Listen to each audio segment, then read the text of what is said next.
Hey, it's Ethan Skolnick for 5 on the floor and the 5 Reasons Sports Network here at Kaseya Center, where the Miami Heat lose 109-105 to the Philadelphia 76ers in a game really that they had to get. We've talked about these important games late in the season. Philadelphia has a soft schedule the rest of the year, and instead of Miami going up 2.5 games on them plus a tiebreaker, now they're just a half game up and they're back, it appears, in the 7th slot.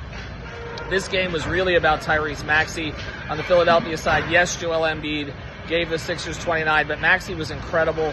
37 points, 9 rebounds, and 11 assists. He played like a 1A. On the other side, the Heat did not get a 1A performance from Jimmy Butler. We've talked about this a lot this season. Against good teams, he has struggled. He's been under 50% consistently, can't get to the line. He was 7 of 17 from the field in this game.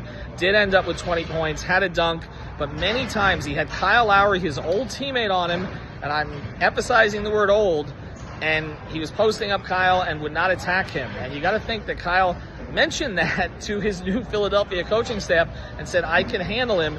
It's not encouraging when Jimmy was not able to get his shot off consistently. Again, he took a late three, a forced three on a bad possession after Miami gave up a lead. They had a lead late, a game of runs, terrible start for the Heat, got back in it, then Philadelphia pushed back. Big runs both ways, but it ended up, I believe, with a 15-3 run at the end of the game for Philadelphia. Miami's only made shot was a Terry Rozier crazy three-point attempt. Terry was a lot looser with the ball than he's been during this stretch. I don't think he played particularly well either. So with those two guys, Jimmy and Terry, not being so much on their game, Bam had one good stretch, but he actually wasn't even in the game when Miami made its biggest runs. Kevin Love was in there.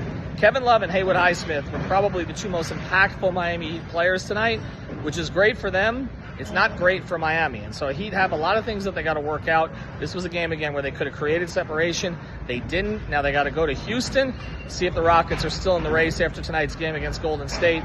They're trying to get in the play-in. And then, of course, the big game Sunday in Indiana. But the Heat lose another big home game after beating the Knicks the other night. They lose 109-105. Again, is Jimmy Butler going to be able to turn it on going into the playoffs and in the playoffs?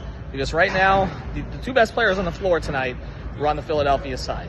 Ethan Skolnick for 5 on the floor and the 5 Reasons Sports Network.